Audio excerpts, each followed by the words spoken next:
Hello, everyone, again. And now meet our next presenter, the CEO of Goldratt Research Lab, Dr. Alan Barnard, one of the leading decision scientists and theory of constraints experts in the world.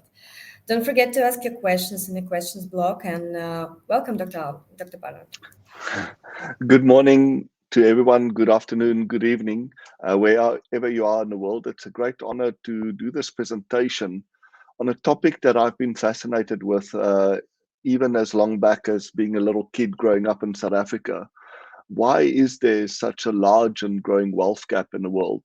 What I'd like to share with you today is a simulation model myself and my team developed to try and provide an answer to this question in maybe a way that is not that intuitive. In fact, the opposite, quite counterintuitive.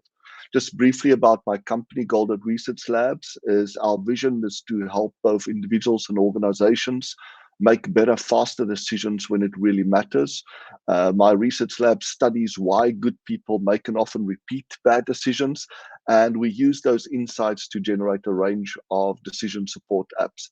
So, in terms of the actual topic, a great question to start with is how big is the wealth gap between, say, the richest people on the planet and the rest of us?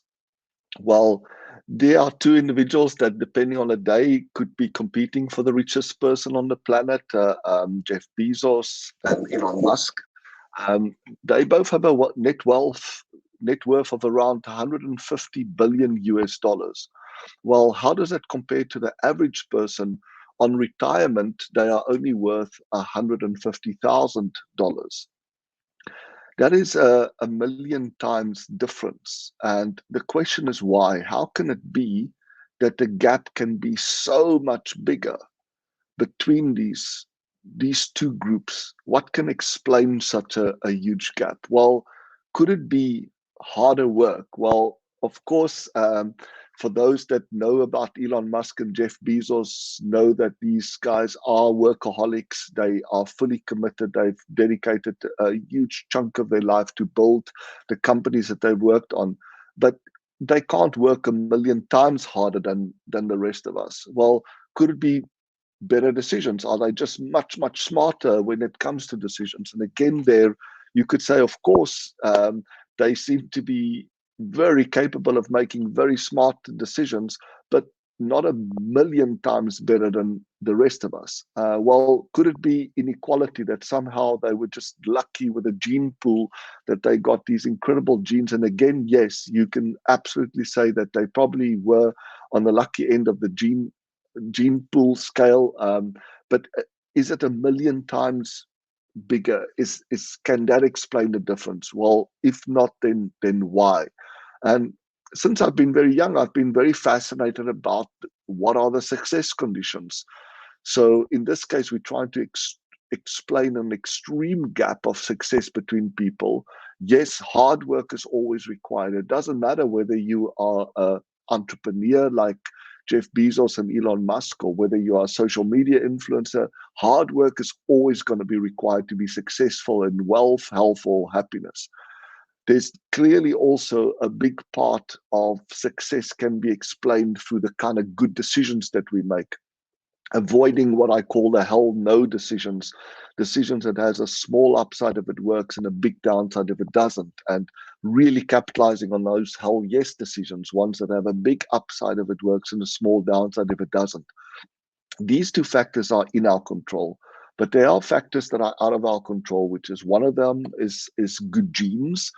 Some people are just born with the ability to tolerate risk, or to perceive risk in a different way, and that allows them to make decisions that look risky but without ever being really reckless, which is a key requirement for somebody like a Jeff Bezos and Elon Musk, is they must take risk, but they can never be afford to be reckless. And then this last component, which is where we had the question marks, is to what extent does good luck impact our success? I've been privileged to have met many, many successful people, including a few billionaires. And what's very interesting when you talk to them is that, yes, they acknowledge that it took incredibly hard work. They had to make really good decisions. And they will all admit that they were lucky in terms of the genes that they got, but they also will tell you what big portion good luck has played. And to quantify to what extent these factors, two of them in our control, hard work and good decisions, two of them out of our control, good genes and good luck, can have to explain on this wealth gap. Simulation is an ideal tool because we can essentially keep the first three as constant and play around with the fourth one, good luck, and see if that could potentially explain why there's such a huge gap between the wealthiest of the wealthiest and the rest of us. So the simulation that we developed was done for very specific reasons, in that there's some problems that can only really be solved with simulations. They can't be solved with algorithms. They can't be solved with optimization. Simulation is critical because it allows you to model all the critical interdependencies, constraints, complexities, and variabilities. It can show you a range of likely outcomes. You can do sensitivity analysis, scenario comparison, which is critical in this case, and also provide you with a low risk, low cost way to test hypothesis of the consequences of a problem that you're interested in, the possible causes, and also the cures to these real life problems. And hopefully this will inform decision makers going into the future. Why specifically Anylogic? Because we know that with the fact that you can create models that has not just agent-based and discrete event-based simulation models all into one basis, allows you to better simulate real-world complexity. In-house at Goldratt Research Labs, we've developed a very extensive material design library in Anylogic that allows us to build these simulation models to look like apps, which is absolutely critical in the fact that people will only use something if it's simple to use, simple to understand, and it delivers profound insights. And lastly, the ability to export this as a standalone Java app, which is something that we do. So the simulation has got a bit of a background. As I mentioned, I've always been fascinated about this idea of why good people make and often repeat bad decisions, but also the impact of their decisions. And one scenario that you can imagine that says, how can I eliminate all those first three factors: hard work, smart decisions, good decisions, as well as good genes, is I wanted to imagine a little village. And in this little village, there's 100 people. Each of these people start off with a personal wealth of $100. And they're going to be trading with each other for 100 days. Every time they trade with another person, they have a 50% probability of either winning or losing the trade. If they win 20% of their wealth on that day. And if they lose 20%. So imagine the two of us are trading on the first day and you win. We both started with $100. As a result of your win, you end up with $120 and I end up with $80. The next day I'm trading with somebody else. And the question is, what will happen to this little village, and specifically the distribution of wealth within this village after just 100 days? Well, I want you to think about that. What do you think the outcome will be?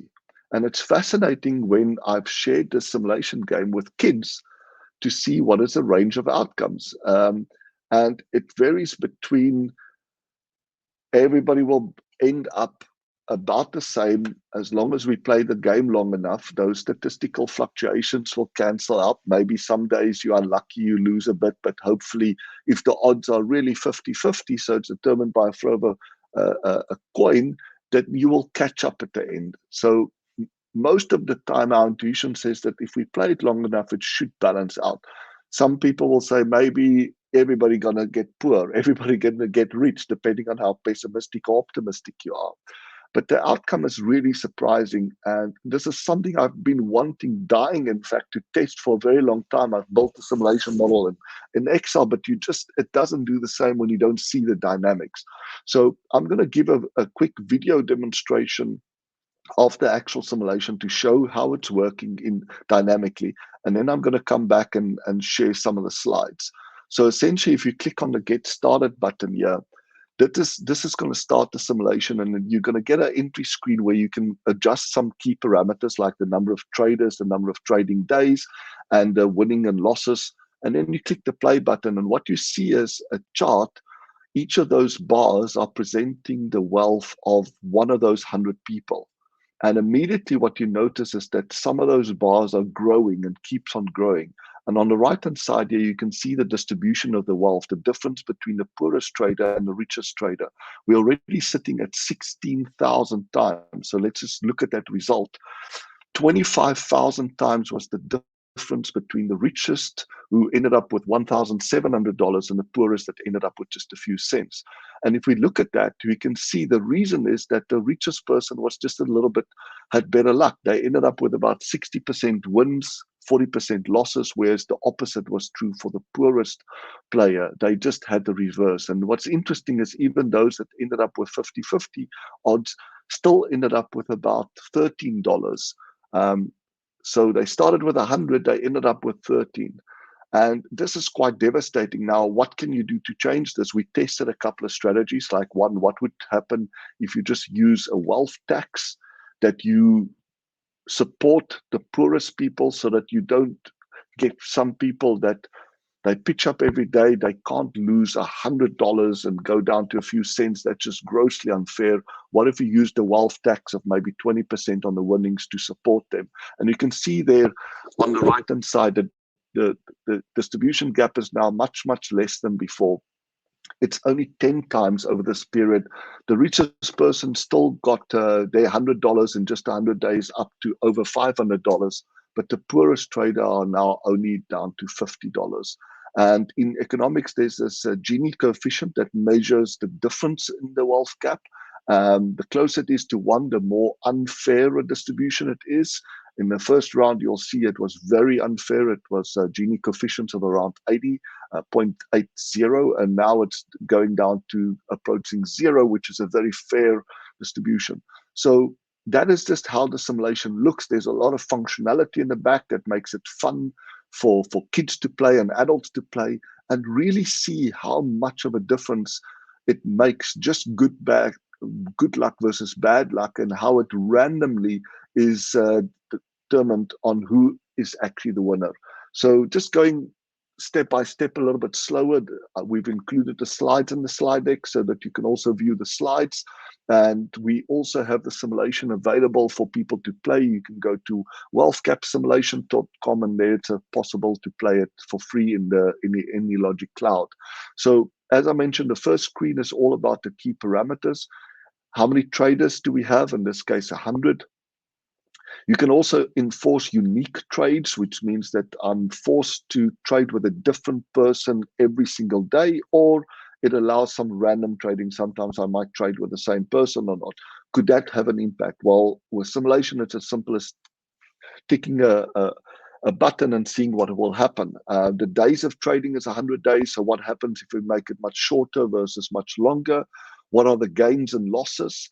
And an interesting thing here about the 20% that I want to highlight and just circle back towards some of the big insights from this model is this was an insight that I had many, many years ago. I was asked just as a student to go and analyze a company. And they said to me that the problem was that they are in a tender business, and on a good year, they make about 20% more than what they expected. On a bad year, they lose about 20%. And over time, over a long period of time, they expected the 20% to just sort of balance out. And over time, their business should stay relatively constant.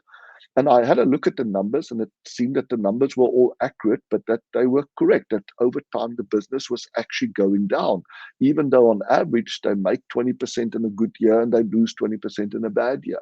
And I remember taking out my calculator and saying 100 plus 20% is 120 minus 20%. So if I lost the next trade and I'm now losing 20% of my wealth, I get down to 96. So that means just in 2 fair trades, I've lost 4% of my wealth already. And that to me was really fascinating. And that's why I've been dying to build a simulation to see what will happen if you have 100 people all with exactly the same odds and the same wins and losses, what will happen over time. And that's, it didn't disappoint. It showed me how counterintuitive insights are that you can often get from simulation, where small changes can have a big impact and vice versa. You can also play the game with the conservation of wealth. Do you want non-zero sum game or zero sum game? And as I mentioned, as you run the simulation, you can immediately see how a few bars start growing very, very large. In mathematics, there's this concept where small changes gets amplified through the reinforced learning in the system. And this is essentially what's happening, as a few small changes initially gets amplified very large over time. In this case, after just 100 days, the difference between the richest and the poorest is 127,000 times. And if you remember back, that million times difference between Jeff Bezos, Elon Musk, and the rest, just good luck versus bad luck seem to be able to explain the full extent of that. Of course, hard work is required. Of course, smart decisions is required. Of course, good genes helps a lot. But just good versus bad luck. So both sides started off, each of these 100 people, with odds of 50-50 of winning or losing. Those that end up winning a lot just got a little bit luckier. They maybe won in that 100 days 60% of the trades and lost only 40%. And the poorest is the reverse. And why it's so tragic is that everybody put in the hard work. They pitched up every day. We reran it again a second time, and you can see in this case that the gap was 11,000, and you can see that Gini coefficient of 0.77. So when you look at those three zones, the top people are the richest in this case. They won 61% of the trades, they lost 39. At the bottom end, the poorest lost 62 and won 38.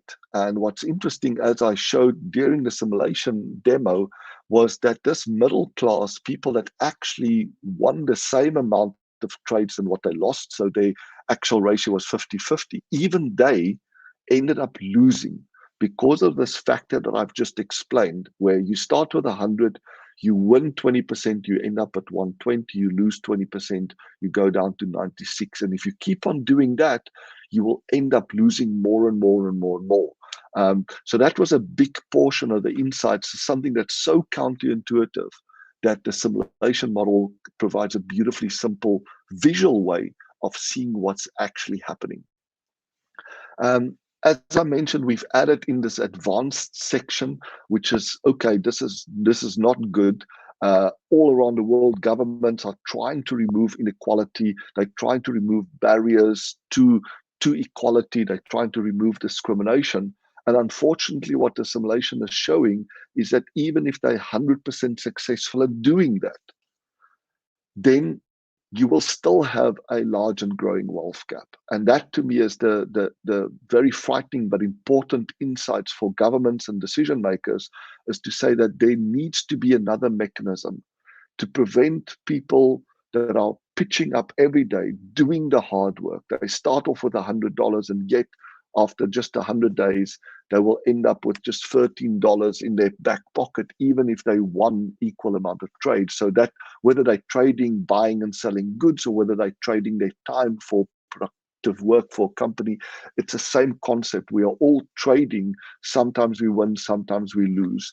What happens if we have equal wins and losses? We hope that we will stay at least at the same. Actually, you'll keep on going down. So with this wealth tax part, we are just simulating what will happen if you take 20% of the gains that you've made. We use that as a tax, and 80% of that we reinvest back to prevent the poorest to drop below those extreme poverty levels. In this case, we set it at $50. And you were able to see that by doing that, we are able to reduce dramatically this wealth gap down to about 12 times. So the richest are still able, through their good decision making, through a bit of good luck, to dramatically increase their $100, in this case close to $900. But the poorest of the poor, we stop them from really dropping below those critical poverty levels. So some of the additional insights that we've gained from this is, as I mentioned, imagine, I want to just stress how counterintuitive this is. So imagine you walk into a casino and they offer you the following game. They say, we're going to give you 50-50 odds winning or losing. Every time you win 30% of whatever you have. Every time you lose only 25%. Would you accept this challenge? Would you accept this game? Would you play the game? And I think most of us would say absolutely. Equal odds of winning or losing. When I win more than what I lose. Makes total sense. But look what happens after there's 20 of those trades or transactions. I win 30%, I get to 130, but then I lose 25%, I'm down to 98. And if I keep on going after just 20 trades, I've lost 22% of my total wealth.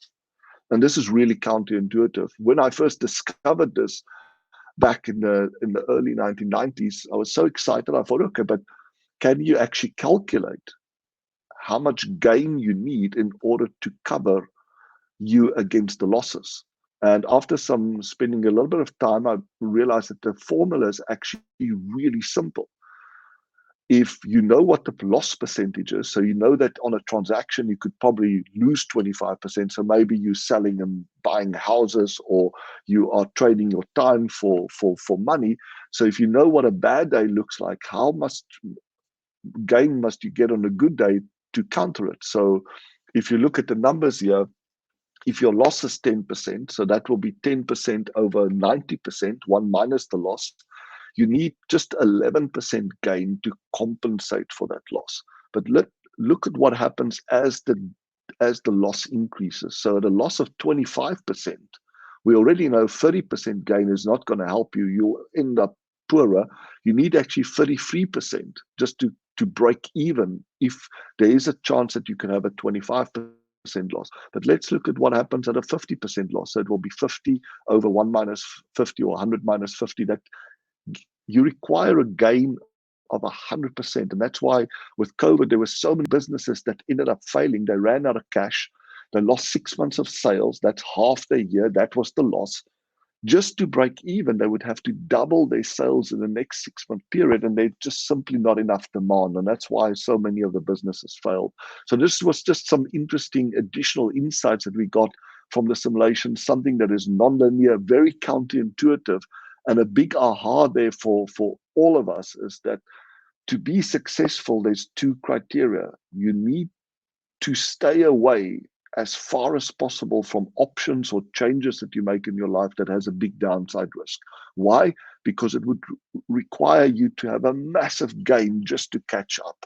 I call these the hell no's, small upside, big downside. But you also need to be able to capitalize on those hell yes decisions, big upside, small downside. So just a last bit of insight here is part of what we do in our research lab is we study 2 questions. Why is it so easy to make bad decisions in complex systems? In this case, it's an economic system, and the parties are setting policies to hopefully create a fair society. And why is it so hard to learn from bad decisions? Well, it's easy to make bad decisions because there's always many more ways to fail than to succeed. If you imagine that person pitching up at work, working very hard, there's always many more ways to fail than to succeed. Often global optima is very counterintuitive from a local perspective. So that's why local optimization is so dominant, is that we assume that if the local impact is good, the system impact will be good. And often that's not the case. The global optima rules are very counterintuitive if you just think about multitasking. We all know that it's bad. We all know that everything takes longer. We get much less done. We make more mistakes. But why do we multitask? Because it feels so intuitive from the local perspective in the moment to say yes rather than no. The third reason of why it's so easy to make bad decisions, it's very hard to predict the likely outcomes with all the interdependencies and variability and uncertainty in there. And lastly, we suffer from a number of psychological biases, like status quo bias. So we have this dominated sort of view of weighing losses much greater than gains, and as a result we get stuck with status quo. That's why it's so easy to make bad decisions. Why is it so hard to learn? Well, the first part is the large cause and effect time and space gap. So biologically we are programmed to learn from experience. You touch a hot stove plate, it burns you immediately. you can immediately learn the lesson that you need to learn. But what happened if that plate burned you a day later, or a week later, or a month later? How long will it take you to put those two events together? And that's what real life is all about. There's often big lags between the actions we take, the policies that we set, and the effects that we see much later. So in this game, we start off with something that looks very fair. We press the play button, and very counterintuitively, 100 days later, we get a result that's extremely different to what we expected. We expected it to be fair. It is very unfair. Small changes can have big impacts. That's why it's so hard to learn from experience. And lastly, there's confirmation biases as well. So what we want to do is to make it harder to make bad decisions. How? We believe that simulation can play a key part of that because it can help us predict a range of impacts, considering all the VUCA elements, the variability, the uncertainty, the complexity, the constraints, the ambiguity. And simulation can also help us to test which strategy is really the best, even if it doesn't make sense from an intuitive perspective. We also want to make it easier to learn from bad decisions. And again, there, simulation can play a big role in that because simulation allows us to test our hypothesis around the consequences, major causes, and best cures. So that is the session. I hope that was informative. It's a different type of simulation that we've built for those that are curious to try it out. We welcome your feedback on it. You can go to wealthgapsimulation.com and play the game for free. We've developed it in Anylogic, and you can play it in the cloud. So we'll open it up for a few questions in the last few minutes. Thank you, Mr. Barnard. And we have a few questions in the questions blog. So there was a question from Amit Kumar. Does the total wealth in the village remain the same at the end of 100 days? Very good question. You can actually set up the simulation to have a zero-sum game or non-zero-sum game. So if it's a zero-sum game, it means that you're forcing the simulation to constantly ensure that if the two of us were playing, what you win and what I lose is always the same. So with that setting, the wealth will stay the same. But if you have it set as non-zero-sum game, meaning that we can either lose or win more than what we start off with, you'll see that the wealth can grow, but it can also go down. And it's fascinating to play with it and see what actually happens. Okay, so we need to go to the next presentation. So I would like to thank you for your insight and your great slides. And I would like also to remind our participants that if you have any questions, you can write direct message to Mr. Barnard in his participant profile. So please feel free to use this opportunity and communicate with the presenters. So thank you, Mr. Barnard, once again, and see you later in our platform. Thank you. Bye-bye. Bye-bye.